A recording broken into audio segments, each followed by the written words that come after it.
अतिक्रमण, अवैध मजारें, अवैध जो भी हैं, जो इलीगल है, सबको लीगल रूप में लाया जाएगा। और जब तक ये अतिक्रमण पूरी तरह से इंक्रोचमेंट नहीं हटाया जाएगा, नहीं हटेगा, तब तक ये अभियान जारी रहेगा।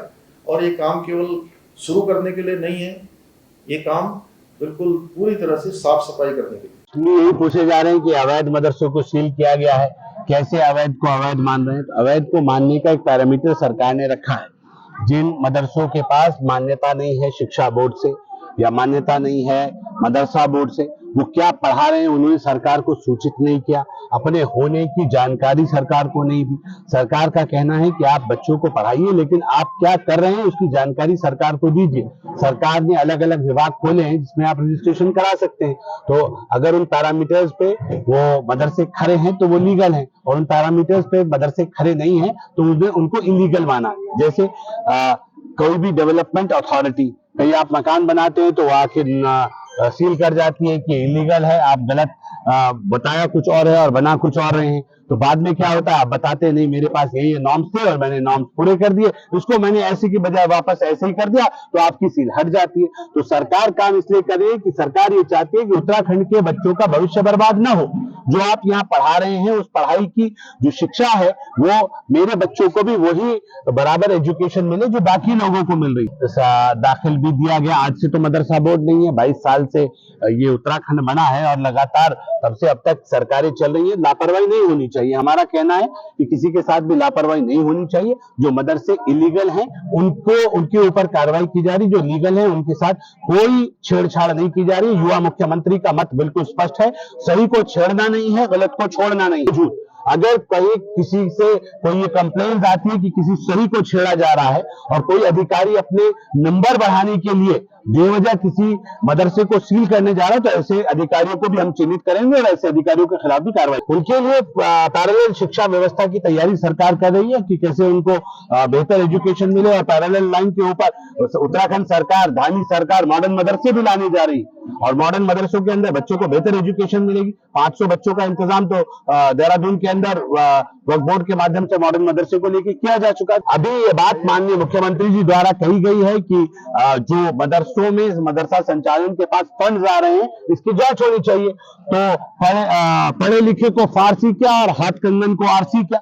अगर हम साफ हैं, हम क्लियर हैं, तो किसी को घबराने की आवश्यकता नहीं है, क्योंकि सरकार को ये जानने की आवश्यकता अवश्य है कि फंडिंग कहां से हो रही है और आप उस पैसे का इस्तेमाल कहां कर रहे हैं। तो मुझे लगता है मुस्लिम समाज भी जानना चाहता होगा कि पैसा कहां से आ रहा है और उस पैसे का उपयोग कहां किया जा रहा है। अगर सही इस्तेमाल किया जा रहा है तो आपको बधाई, और अगर सही इस्तेमाल नहीं किया जाएगा तो आपके खिलाफ। मुसलमान विरोध नहीं कर रहा है, विरोध करने वाले कांग्रेसी मुसलमान है, सपाई है, बसपाई मुसलमान है या पॉलिटिकल मुसलमान है, किसी ना किसी ऑर्गेनाइजेशन से जुड़े हैं और वो भी इस बहाने सत्ता का रास्ता तलाशते हैं। वो भी चाहते हैं कि हम भी कहीं राज्यसभा पहुंच जाए, सरकार में सरकार आए तो नॉमिनेट हो जाए, मुसलमानों का नाम बदनाम न किया जाए। मुस्लिम समाज बहुत ईमानदारी के साथ यूसीसी के खिलाफ नहीं है। मैं इतना जरूर कह सकता हूं, मैं भी एक मुसलमान हूं, यूसीसी को मानते हुए मुसलमान इस्लाम पर चलने में उसको कोई दिक्कत नहीं है। ये केवल लोग अपनी दुकानें चलाने के लिए ड्रामा कर रहे हैं। मुझे बता दीजिए कि पूरे दुनिया के अंदर जहां जहां जिन देशों में यूसीसी लागू है,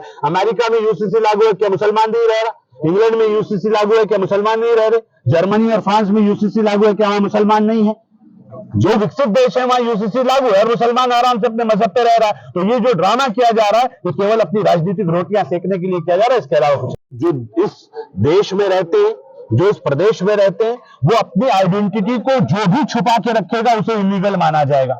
सब अपनी आइडेंटिटी को बताए ना। अगर कोई मदरसा कहीं खुल रहा है, कोई चीज कहीं बन रही है, कोई व्यक्ति कहीं रह रहा है, तो उसे अपनी आइडेंटिटी को बताना चाहिए, छुपाना नहीं चाहिए। जो छुपाता है वो अवैध कहलाता है, जो बताता है वो वैध कहलाता है। तो मेरा अनुरोध है कि कोई भी अपनी पहचान को न छुपाएं, कोई भी अपनी सरकार की गैर निगाह में आए बगैर कोई ऐसी प्रॉपर्टी को के ऊपर कोई चीज अलग से खड़ी ना करें जो सरकार के संज्ञान में ना हो। अगर सरकार के अधिकारी नहीं आ रहे तो आप खुद जाके बता सकते हैं कि मेरे यहाँ ये चीज हम बनाना चाह रहे हैं, इसका अप्रूवल होता है, हर चीज का अप्रूवल मिलता है। अब मुझे बता दीजिए मोदी धामी सरकार का ऐसा कौन सा काम है जिसकी आलोचना विपक्ष ने न की हो। तो अगर उत्तराखंड वक्फ बोर्ड जो ये कहता है कि वक्फ गरीबों के लिए बना और गरीबों के लिए वक्फ बना तो गरीबों को उसका लाभ पहुंचे। आज तक तो पहुंचा नहीं। अगर हम पहुंचाने की कोशिश कर रहे हैं तो आलोचना ही होगी, क्योंकि जिन्होंने नहीं पहुंचाया उनको लगता है कि हम तो कर नहीं पाए, ये कैसे कर रहे हैं। हमने तय किया है कि देवभूमि उत्तराखंड के अंदर जितने औकाफ के जितने औकाफ हैं वक्फ बोर्ड के, उन सबको हमने एडवाइजरी जारी कर दी है और हमने निवेदन किया है कि हर मस्जिद, हर मदरसा अपने अपने यहां से जो गरीब मुसलमान है उनको ईद किट बांटे। ये मोदी धामी की डबल इंजन की सरकार है। मुसलमानों को, यहाँ गरीब मुसलमानों को लाभ मिले, उनको जिनके लिए वक्फ बना था उनको उसका फायदा मिले, उस दिशा में हम कोशिश कर रहे हैं। इसलिए हमने कहा कि हम ईद किट बांटेंगे, उसमें दूध देंगे, उसमें चीनी देंगे, चावल देंगे, सिवई देंगे, ड्राई फ्रूट्स देंगे, शीर का पूरा सामान देंगे कि गरीब बच्चों के जिनके यहाँ शीर का इंतजाम नहीं है, उनके यहाँ शीर का इंतजाम वक्फ बोर्ड के माध्यम से किया जा सके। हमने एक ईमानदार कोशिश किया, जिनके पेट में दर्द होता रहे। इन दिनों धामी सरकार लगातार मदरसों पर कार्रवाई कर रही है। धामी सरकार का दावा है कि प्रदेश में 500 से ज़्यादा अवैध मदरसे हैं और उन पर लगातार कार्रवाई हो रही है। दिन प्रतिदिन जो है ये मदरसे सामने आ रहे हैं और उस पर सीलिंग हो रही है और अब तक 136 मदरसे जो हैं उन पर सीलिंग हो चुकी है। देहरादून में सबसे ज़्यादा मदरसे हैं, करीब 100 के आसपास ये मदरसों का आंकड़ा पहुंच रहा है और जो तमाम जो दूसरे डिस्ट्रिक्ट्स हैं उसमें भी मदरसों की संख्या बढ़ती जा रही है। आखिर ये मदरसों पर कार्रवाई जिस तरह से हो रही है, क्या ये इलीगल मदरसे कितने समय से चल रहे हैं, ये मदरसे कब खोले गए, इनका पर्पस क्या था, और अब जो फंडिंग की बात सामने आ रही है, जैसा कि मुख्यमंत्री कार्यालय से एक जारी प्रेस रिलीज़ में भी कहा गया कि जो फंडिंग है उसको लेकर भी जांच चल रही है कि हो सकता है कि हवाला के थ्रू फंडिंग आई हो और उसके माध्यम से ये मदरसे चलाए जा रहे हों। हम इस बात को बारीकी से समझना चाहते हैं और उसके लिए आज हम पहुँचे हैं इस्लामिक मामलों के जानकार खुर्शीद अहमद साहब के पास। उनसे जानते हैं कि आखिर इसके पीछे की हकीकत क्या है, किस तरह से कार्रवाई को देखते हैं। आपको बहुत बहुत स्वागत है। आपका बहुत बहुत शुक्रिया जनाब तशरीफ़ लाने का। जहाँ तक आपने ये बात कही है कि अवैध मदरसे, तो कोई भी चीज़ अवैध तब होती है जब उसके अंदर कोई अवैध काम किया जाता है। सरकार दावा कर रही है जी, सरकार का जो दावा है वो अपनी जगह है, मगर चूँकि मदरसों के अंदर दीनी तालीम दी जाती है, रिलीजियस एजुकेशन दी जाती है, और रिलीजियस एजुकेशन देना आर्टिकल 25 के अंदर जो है कॉन्स्टिट्यूशन इजाज़त देता है। तो एक तो यह है कि मदरसे की जो एजुकेशन है वो अवैध नहीं है। पहली बात, मदरसे रजिस्टर्ड हो सकते हैं, अनरजिस्टर्ड हो सकते हैं। रजिस्ट्रेशन का जो एक अहम पहलू है वो ये है कि जो मदरसे रजिस्टर्ड हैं आज की डेट के अंदर भी 5 साल से उनका कोई रजिस्ट्रेशन नहीं हुआ है। अभी कुछ 51 मदरसों का रजिस्ट्रेशन किया है, मगर जो उसके अंदर से जो उनको डिग्री मिलती है, सर्टिफिकेट मिलता है, उसकी समकक्षता ही नहीं है। गवर्नमेंट ने उसकी समकक्षता ही नहीं दी है। ना तो वो मदरसा बोर्ड में है, ना उत्तराखंड बोर्ड में है, किसी बोर्ड में नहीं। हाँ, तो जब समकक्षता ही नहीं है तो उन बच्चों को जो कहते हैं कि मदरसा बोर्ड से पास आउट होने के बाद वो 10th के इक्विवेलेंट हैं या 12th के इक्विवेलेंट हैं, तो उन जब उसकी समकक्षता ही गवर्नमेंट ने अप्रूव नहीं की है तो फिर वो कैसे जो है कहाँ पे एडमिशन होगा उनका और कहाँ उनको सरकारी जॉब्स मिल सकते हैं समकक्षता के आधार पर। यूपी के अंदर है, वहाँ समकक्षता है, तो यहाँ पर अभी तक समकक्षता नहीं है। तो बेसिक बात तो ये होनी चाहिए, पहले समकक्षता होनी चाहिए भाई। जब तक आपका वो वैलिड ही नहीं है डॉक्यूमेंट, और उन बच्चों का जो आपके यहाँ से पढ़ कर के जा रहे हैं बोर्ड के अंदर से पास आउट होकर के जा रहे हैं, वो किसी जगह उनको ना एडमिशन मिलेगा, ना उनको सरकारी जॉब मिलेगा, ना कहीं उसकी समकक्षता होगी। तो सबसे पहले तो ये काम होना चाहिए बोर्ड की। ये जो 136 जो मदरसे सील हुए हैं, इनको कैसे देख रहे हैं आप? देखिए, अभी जो फ़िलहाल पहली बात हुई थी वो रजिस्ट्रेशन की बिना के ऊपर उनको सील किया गया था। रजिस्ट्रेशन के लिए बहुत सारे लोगों ने अप्लाई किया, 5 साल तक आपने उसका रजिस्ट्रेशन नहीं किया। अब आपने कुछ 51 मदरसों का रजिस्ट्रेशन किया है। तो अगर गवर्नमेंट इसको फैसिलिटेट करना चाहती है मदरसा एजुकेशन को, तो वो गवर्नमेंट उसको कैंप करके भी उनका रजिस्ट्रेशन करा सकती है। वहीं पर उनके डॉक्यूमेंट्स उनके सारे वेरीफाई करके उनका रजिस्ट्रेशन कर दें, अगर वो उनके वैलिड डॉक्यूमेंट्स हैं, और इनवैलिड है तो उनको कार्रवाई करें, बंद करें। मदरसों को लेकर काफ़ी कम जानकारी है लोगों में, आम जनमानस में जो अवेयरनेस है बहुत कम है। मदरसों को क्या कहा जा सकता है कि कोचिंग सेंटर है जहाँ पे रिलीजियस तालीम दी जाती है, या फिर वो स्कूल हैं बाकायदा? क्या और कौन कौन मदरसा खोल सकता है? क्या कहीं पे भी मदरसा खोल सकते हैं? देखिए, मदरसे का जो है जो कंसेप्ट है वो ये है कि मदरसे के अंदर बेसिकली दीनी तालीम दी जाती है। स्कूल की तालीम का जो मामला है वो मदरसे से कोई रिलेशन नहीं है उसका, सिर्फ दीनी तालीम है। और मदरसे जो होते हैं वो रेजिडेंशियल होते हैं, वहाँ पर आस पास के इलाक़ों के जो बच्चे घर नहीं जा सकते वो वहाँ पर रहते हैं। उनका खाने का और उनका रहने का, बोर्डिंग भी होता है। बोर्डिंग होती है, उनकी व्यवस्था मदरसा ही करता है। उसमें बहुत सारे गरीब बच्चे भी होते हैं और ऐसे बच्चे भी होते हैं जो मिडिल क्लास फैमिलीज़ के होते हैं और अपने बच्चों को दीनी तालीम देना चाहते हैं, वो उनको बच्चों को वहाँ पे एडमिट कराते हैं और वहाँ पर जो है बच्चे पढ़ते भी हैं, रहते भी हैं और इस तरह से उनका वहाँ पर चलता है। जहाँ तक इसका सवाल है कि कोचिंग सेंटर जो है, जो ट्यूशन का है, उसका तरीक़ा ये था कि जो बच्चे स्कूल में जाने वाले हैं वो मस्जिदों के अंदर उनको 1 घंटा 2 घंटा उनको पढ़ाया जाता है ताकि वो दीनी तालीम जान सकें। वो कहलाते हैं मकतब, जिसको ये आप ट्यूशन पॉइंट करके कह रहे हैं, वो ट्यूशन पॉइंट नहीं है। वो मस्जिदों का जो था एक कंसेप्ट था कि मस्जिद में वो फ्री उनकी एजुकेशन होती थी। वही मस्जिद के जो मौलाना होते थे उनको वो दीनी तालीम सिखाते थे, नमाज वगैरह सिखाते थे, कुरान पढ़ना सिखाते थे, वो मकतब कहलाते थे। पाक कुरान शरीफ को पढ़ने के अलावा और क्या क्या शिक्षा वहाँ दी जाती है? जो ये मॉडर्न सब्जेक्ट्स हैं, साइंस, मैथ्स, एक बच्चे की ग्रोथ कैसे होगी खुर्शीद साहब? देखिए ऐसा है, मैं आपको बताता हूँ। मेरा बच्चा यहाँ पर उसने हिफ्ज़ किया है, 4 साल तक उसने हिफ्ज़ किया है। आज वो बीएससी कर रहा है।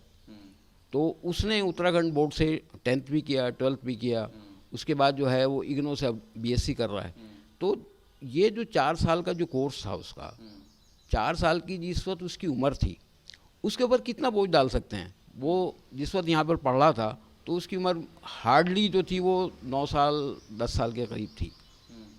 उस टाइम के अंदर उस बच्चे ने जो पढ़ा है वो कंटिन्यूस सुबह से लेकर के और रात के 9-10 बजे तक वो अपना कुरान को कंठस्थ करता था, याद करता था, फिर सुनाता था, फिर अगर कोई गलती है फिर दोबारा से रिपीट करके करता था।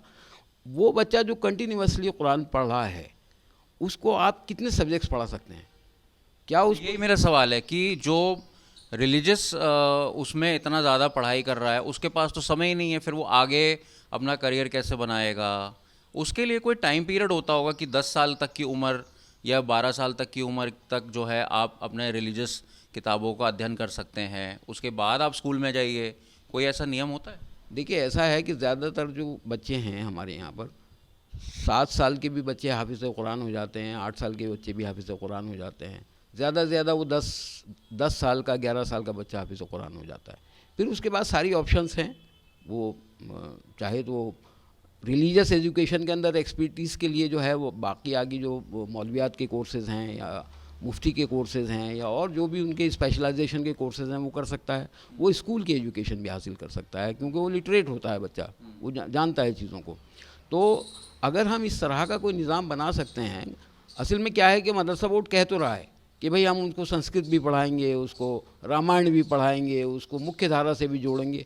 आप उसको सिलेबस तो दीजिए, किस तरह से पढ़ाएंगे ये तो बताना पड़ेगा ना आपको। ये जो अनाउंसमेंट पिछले 1 साल से हो रही है कि संस्कृत पढ़ाएंगे, रामायण पढ़ाएंगे, ये सब कागज़ी और सिर्फ खबरों में ये सब चीज़ें आ रही हैं। सिलेबस तो बताइए कौन सा है, चाहे वो जो है जो भी अनाउंसमेंट कर रहे हैं उनको ये भी तो बताना पड़ेगा कि आप पढ़ाएंगे किस तरह से, ये तो कोई बताता नहीं।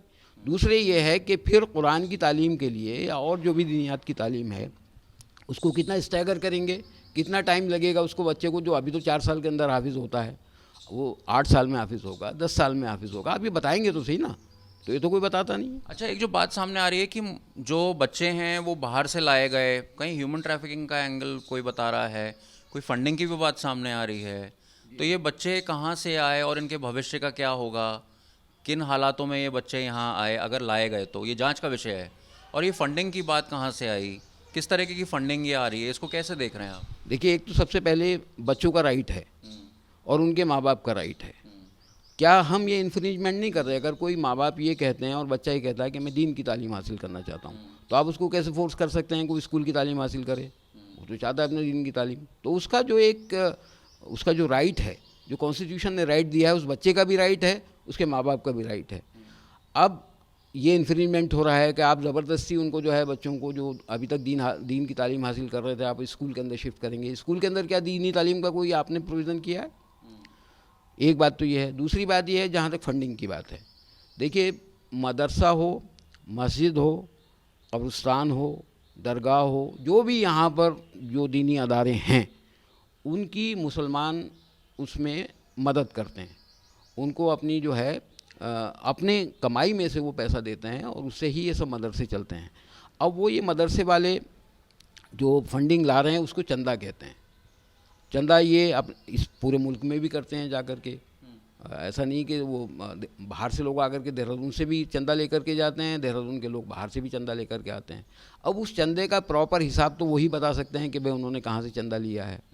और उसके अंदर फंडिंग जो ये फ़ौरन की फंडिंग है, देखिए ये ऐसा मेरे ख्याल से बहुत ज़्यादा नहीं है इस तरह की बात कि कहीं बाहर से कोई ला सकता है। हर किसी की अमेनेबिलिटी भी नहीं है कि वो बाहर जा कर के जो है लोगों से, क्योंकि लैंग्वेज का बैरियर होता है, वहाँ जा कर के कहे कि हाँ भाई मुझे मदरसा चलाना है, मुझे पैसे दे दीजिए। वो ऐसे देते भी नहीं हैं, वो प्रॉपर उसका जो है वेरिफिकेशन करने के बाद जो है पैसे। आप इसको सही मानते हैं कि जो फंडिंग जहाँ से भी आ रही है, एक मदरसा है उसके पास कहीं से भी डोनेशंस वगैरह आ रहे हैं, वो प्रॉपर तरीके से उसको डिस्क्लोज़ करे? इस तरह का कानून है क्या हमारे राज्य में? बिल्कुल करना चाहिए, उनको डिस्क्लोज़ करना चाहिए, उनके प्रॉपर ऑडिट रिपोर्ट। और क्या इस तरह का कानून भी है? नहीं, कानून तो है ही है इस बात के लिए कि उनको डिस्क्लोज़र होना चाहिए। जहाँ तक इसका सवाल है कि उनके पास जो फंड्स आ रहे हैं, जो इनकम है, वो उन्हें अपना पूरा इंदराज होना चाहिए, पूरा अकाउंटेबिलिटी होनी चाहिए, और जो खर्च कर रहे हैं उसकी अकाउंटेबिलिटी होनी चाहिए, प्रॉपर उसको जो हिसाब उनके पास होना चाहिए। अगर उनके पास हिसाब नहीं है और एक्सप्लेन नहीं कर पा रहे हैं, उनके पास जो फंड्स आ रहे हैं, तो फिर कहीं ना कहीं उसमें वो पैसा डाइवर्ट हो रहा है, वो जो है मिस एप्रोप्रिएशन हो रहा है। अगर वो मिस एप्रोप्रिएशन कर रहे हैं तो उनके खिलाफ कार्रवाई होनी चाहिए। अब मुख्यमंत्री ने खुद ही इस मामले में हस्तक्षेप किया है और मुख्यमंत्री खुद ही इस कार्रवाई का जो है जायज़ा कर रहे हैं, लेकिन सवाल ये है कि उत्तराखंड वक्फ बोर्ड और उत्तराखंड मदरसा बोर्ड अब तक क्या कर रहा था, उसमें इनकी ड्यूटीज़ क्या हैं, इनको अब तक क्या करना चाहिए था? जो ये इरेगुलराइजेशन जो सामने आ रहा है या फिर ये जो मदरसा सीलिंग हो रही है, इनमें से कितने अवैध हैं या कितने जो हैं वो प्रशासन की लापरवाही से या किसी भी तरीके से इनको सील किया गया है, तो ये कार्रवाई पहले क्यों नहीं की मदरसा बोर्ड? देखिए, ये सब क्या है कि डायरेक्शन ऑफ ड्यूटीज़ हैं। मदरसा बोर्ड की बेसिक जिम्मेदारी ये है कि वो बोर्ड है, वो उस बोर्ड के सिलेबस के हिसाब से जो मदरसे के बच्चे हैं उनके एग्ज़ाम कंडक्ट कराएंगे, उनको डिग्री देंगे। उनके पास समकक्षता ही नहीं है बेसिकली, तो वो एक तरह से वही इलीगल है। पहली बात, मदरसा बोर्ड ही इलीगल है, क्योंकि जब उनको समकक्षता ही नहीं है, उन बच्चों के फ्यूचर से खिलवाड़ कर रहे हैं। एक बात।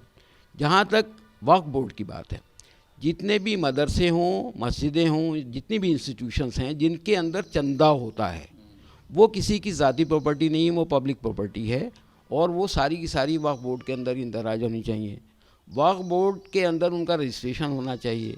अगर वक्फ बोर्ड ये रजिस्ट्रेशन नहीं कर रहा है तो वो डायरेक्शन ऑफ ड्यूटी है उनकी, ये सारे उसमें रजिस्टर होने चाहिए। वक्फ बोर्ड की जिम्मेदारी ये है कि जो उसकी आमदनी है उसका 7% उनको दिया जाता है उसके रख रखाव के लिए, उसकी प्रिजर्वेशन के लिए, उसके ख़िलाफ़ अगर कोई उनके जो मुकदमात हैं उनको डील करने के लिए। ये उनकी ज़िम्मेदारी है कि उनकी जो है पूरी की पूरी उनकी तहफ़्फ़ुज़ करें, उनकी हिफाजत करें।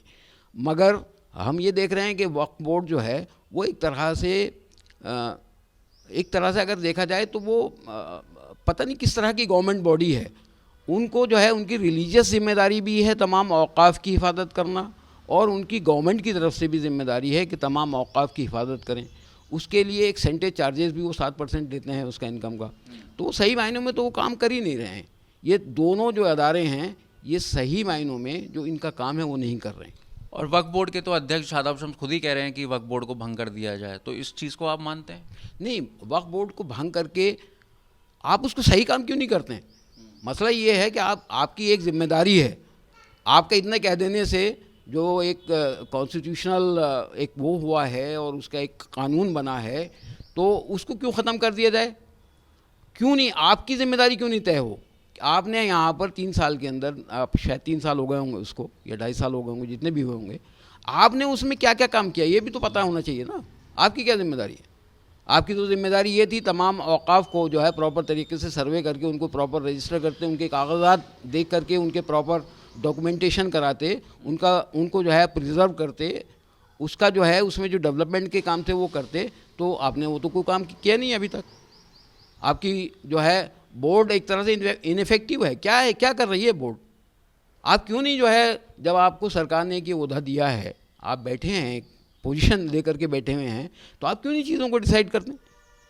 अब जो ये वक्फ बोर्ड का अमेंडमेंट बिल आ रहा है, उसको लेकर क्या सोचते हैं आप? क्या चीज़ें बदल जाएंगी, बेहतर हो जाएंगी या और ख़राब हो जाएंगी? देखिए, वक्फ बोर्ड का जहाँ तक अमेंडमेंट है, उसके अंदर 14 पॉइंट्स के ऊपर अमेंडमेंट उन्होंने सजेस्ट किया जेपीसी ने।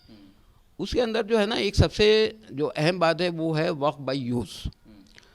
देखिए क्या है कि जितने भी पुरानी मसाजिद हैं, मदारिस हैं, या जो भी धार्मिक इंस्टीट्यूशंस हैं, उनके पास पुराने कागज़ नहीं हैं। वो चाहे मंदिर हों, चाहे गिरजाघर हों, चाहे मस्जिदें हों, उनके पास पुराने कागज़ नहीं हैं। वो उनका इस्तेमाल साल से 50 साल से 100 साल से मस्जिद की तरह से, मंदिर की तरह से, या उसकी चर्च की तरह से, या और किसी भी इंस्टीट्यूशन की तरह से हो रहा था। तो वो माना जाता है कि भाई ये कब्रिस्तान है, ये मस्जिद है, ये मदरसा है, ये जो है खानक़ाह है, ये 50 साल से 100 साल से इसके पास मान लीजिए कागज़ भी नहीं है। तो जो बाय यूज़ था, उस वजह से उसको माना जाता था कि ये वक्फ की प्रॉपर्टी है। अब चूँकि वो किसी ने दान तो की है, उसको कोई दे करके तो गया ही है। अब वो चाहे वो ज़बानी तौर से दे के गया, या उसने कोई लिख करके आपको जो है हिबानामा किया, कोई गिफ्ट दी, वो एक सेपरेट इशू है। अब उसके पास कागज़ नहीं है। अब गवर्नमेंट ये करने के जा रही है कि जो भी प्रॉपर्टी आपकी वक्फ की हैं, वो प्रॉपर्टी जो है आपको रेवेन्यू और रिकॉर्ड के अंदर से साबित करना पड़ेगा। आपको जो है उसके कागज़ दिखाने पड़ेंगे। अगर वो प्रॉपर्टी के कागज़ नहीं दिखाते हैं आप, और रेवेन्यू रिकॉर्ड्स के अंदर वो इंदराज नहीं है, एंट्रीज़ नहीं हैं, तो उसको डिस्प्यूटेड प्रॉपर्टी माना जाएगा और उसका डिसीज़न जो है वो डीएम करेंगे। तो इसकी वजह से, और अगर किसी वजह से आप वो डिस्प्यूटेड प्रॉपर्टी हो जाती है, तो फिर वो गवर्नमेंट के डिस्कशन के ऊपर हो जाएगी कि उस प्रॉपर्टी को वो किस तरह से उसको निहित करें अपने उसके अंदर, या और जो भी करें, या उसका क्या यूज़ करें। तो एक तो इस वक्त के अंदर ये बात है। दूसरी चीज़ ये थी कि जो कोई दान की हुई प्रॉपर्टी है, चाहे किसी मंदिर की हो, उसके अंदर कोई लिमिटेशन एक्ट नहीं लगता था। अब जो है, जैसे सिविल केसेस के अंदर होता है, उस सिविल केसेस के अंदर ये हो जाता है कि भाई आप 3 साल के अंदर आप उसको अपील कर सकते हैं। तो पहले इसकी वजह से ये होता था कि भाई आप, जैसे वक्फ में कहा जाता है कि once is a waqf is always a waqf, तो उसको ये वक्फ माना जाता था। और उसके लिए अगर किसी ने कोई एनक्रोचमेंट कर रखा है, चाहे वो 50 साल का एनक्रोचमेंट है, उसको हम इससे वक्फ के ज़रिए हटा सकते थे, ट्रिब्यूनल के ज़रिए हटवा सकते थे। अब वो लिमिटेशन होने की वजह से अब जो पुराने वक्फ हैं उनमें ये दिक्कत आ जाएगी कि जिनके ऊपर एनक्रोचमेंट हो रखा है, तो उनका तो लिमिटेशन ख़त्म हो गई। तो ये सारी जो इसके अंदर इस वक्त हो रहा है, वो एप्रीहेंशंस हैं इस तरह की बातों के। अगर गवर्नमेंट, मेरे हिसाब से अगर गवर्नमेंट ये करती है कि वो रेट्रोस्पेक्टिव इफ़ेक्ट से कोई डिसीज़न नहीं लेती है अमेंडमेंट्स में, और आज के करंट डेट में लेती है, तो आगे लोग उस तरह की एहतियात करेंगे। जैसे ये कहा गया है कि भाई 5 साल का मुसलमान, आने वाले समय में ट्रांसपेरेंसी के लिए लोग उस चीज़ का एहतियात करें, पुरानी चीज़ों को छोड़ दें। पुरानी चीज़ों को अगर छोड़ दें, तो फिर मेरे ख्याल से बहुत ज़्यादा परेशानी नहीं होनी चाहिए। अब करंट सिचुएशन के अंदर फिर लोग एहतियात करके चलेंगे। जैसे कहते हैं कि भाई कोई वक्फ करने वाला है, वो 5 साल तक मुसलमान होना चाहिए, तो जाहिर है फिर वो उस तरह को फॉलो कर सकता है।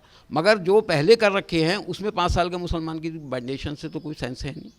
तो ये जो चीज़ें हैं, गवर्नमेंट को इसको कंसीडर करना चाहिए। ऐसा नहीं है कि भाई ये खाली जो है दान जो है या एंडोमेंट है, वो खाली मुसलमानों का ही है। वो तो सारे जितने भी हैं, सारे जितने धर्म हैं, सबके पास एंडोमेंट है। अगर सबके साथ यही होगा तो वो तो सबके लिए परेशानी का बाइस होगा। बहुत बहुत धन्यवाद। हमारे साथ खुर्शीद अहमद साहब काफ़ी तफसील से उन्होंने बातों की जानकारी दी, चाहे वो मदरसा को लेकर जो इस समय सरकार की कार्रवाई हो, या फिर वक्फ बोर्ड की जो ड्यूटीज़ हैं, मदरसा बोर्ड की जो ड्यूटीज़ हैं, या फिर आने वाला जो वक्फ अमेंडमेंट बिल है, उसको लेकर उन्होंने जानकारी दी है। देहरादून से अंकित शर्मा, आज तक।